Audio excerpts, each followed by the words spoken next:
Oh, hey, you. Did you miss any football over the weekend? Well, guess what?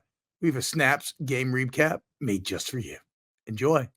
Florida beating LSU was final score 27-16. And I want to start talking about the Gators here because what a win for this Florida team. And a year in which Billy Napier was a dead man walking. They were made fun of by everybody. They've got an impossible schedule. They get the shit kicked out of them by Texas last week. They're injured. They're one of the most injured teams in the entire country. This is, as much as I said going into this game that it was going to be a test of Brian Kelly's culture and how he responds to adversity and the process that he has instilled. This was a big toughness culture win for Napier's own environment. And it's kind of validation of everything everyone's been saying, which is like, the team hasn't given up on him. They may be flawed. They may be this or that, but they haven't given up and they're still playing hard. And you saw that. You saw the power of the swamp, that it still can intimidate and become a factor. And then, and look, Tyreek Sapp defensively was incredible. He dominated that LSU front. 8 tackles, 1 sack, 4 tiffles, 94s all over the place. I know. We'll get to that. I know it's crazy. It fell apart. How about this 6 in the second half? You gave up 6 on the season coming into the game. 6 second half. And then DJ Lagway, Aaron, you've been saying it all year. He's awesome. And the thing is, he can't run right now. He didn't run this game. He didn't use his legs at all. He beat LSU with his arm. He's not scared. He could drop it in the bucket, stepping up in the pocket throughout the night. Something that, right, Garrett Nussmeier's kind of afraid to do right now. Like, there's a play at the beginning of the fourth quarter where Lagway steps up, avoids a really good Brady Switzer rush, like an old salty vet, finds receiver, gets Florida all the way down to the 1-yard line and really shows, oh, shit, like the Gators are going to win this game. So massive win for Florida. Congrats to the Gators. And yes, you can give me crap for saying this again, but I did appreciate the way in which Graham Mertz played the quarterback position. But the one big difference and the key we saw early on in the season was Graham was obviously very accurate, balls out of his hands, get to the playmakers. Hopefully those guys can go out there and make a play.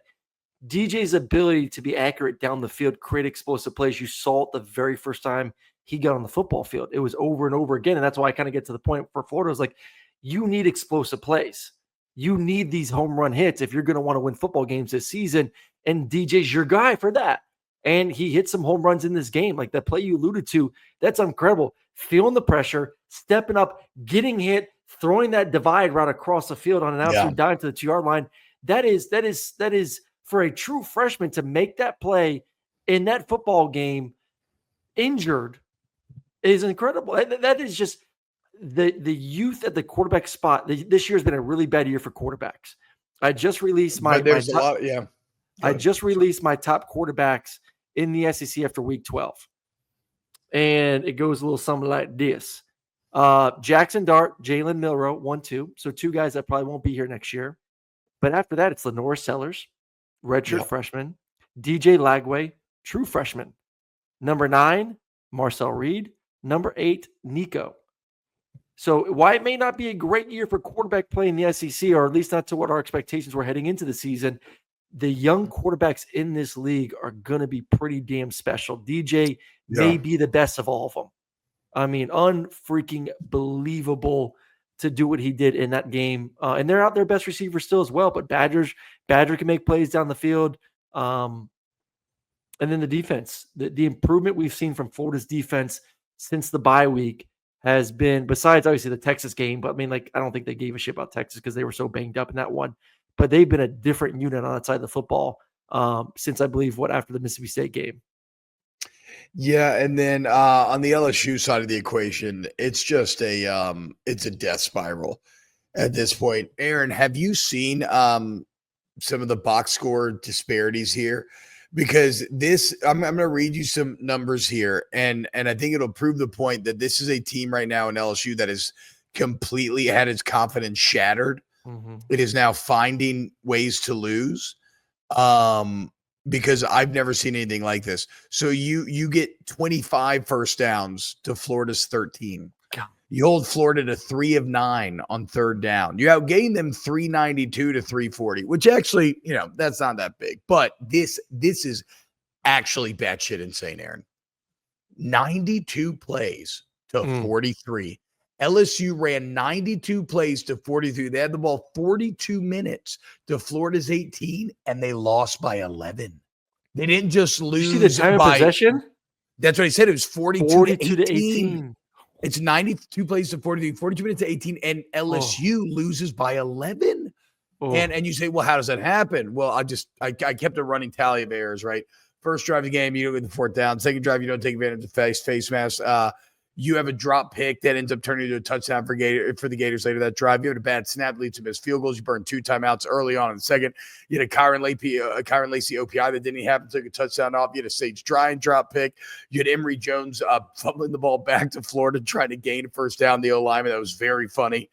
You had Josh Williams dropping a third down. Like, it was just a litany of errors. And maybe you can help me out here. I'm about to watch the film after we get done with this show, but the most frustrating part is right now with this LSU offense, everything feels like you're pulling teeth. Mm-hmm. Nothing has rhythm. It's so grindy and hard.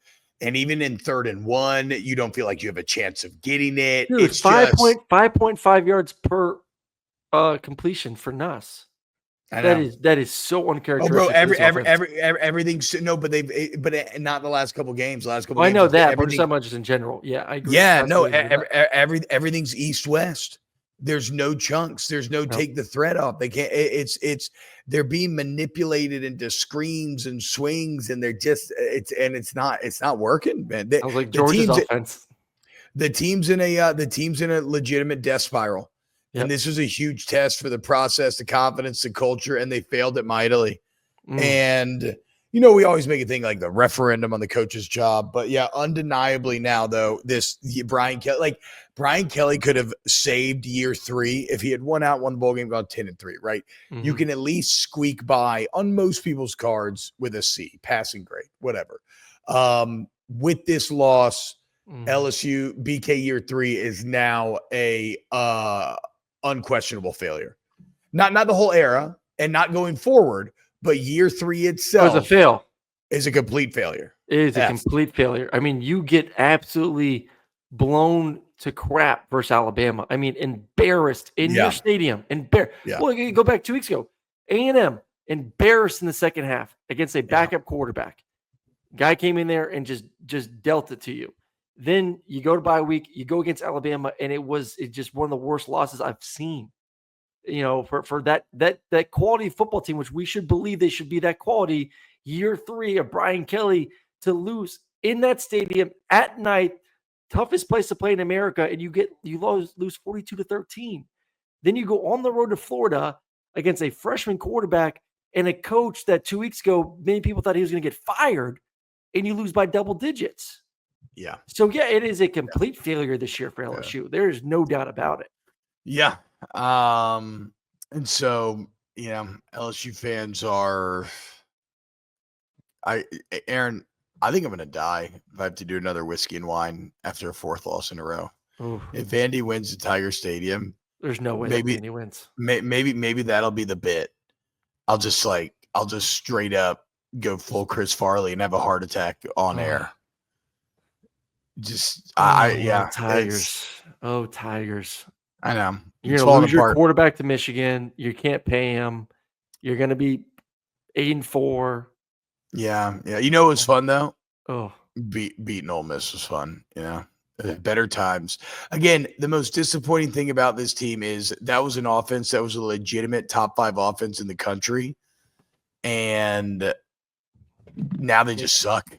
Yeah. And a lot of it actually is because Garrett Dellinger got hurt, the left guard, honestly, which sounds crazy, but it is. But that also proves that your offense was not built well from a roster standpoint. If you're 1 injury away. In 1 game. I know. See, Nuss won't step up. He has no trust in the interior offensive line to hold the line. And so But hey, you know what I fucking love? I'm gonna get my shit hyped up again next week for Vandy. Let's fucking go, dude. What Anchor time's that down my game? ass. You guys get I another don't know night yet. game? Probably another I night don't game. know. I'm actually gonna go. I'm gonna bring Quad Bob to the first half. It's gonna be his first ever LSU game. So that'll be fun. What time is that game? I think it might be at 5 or something. I don't know. It's another night game. How many night games do you guys get? Holy I mean, smokes. why- 7:45 well, kickoff. we play, so LSU always does get, so like if LSU has a small team that they're playing, they always play tonight because we choose to.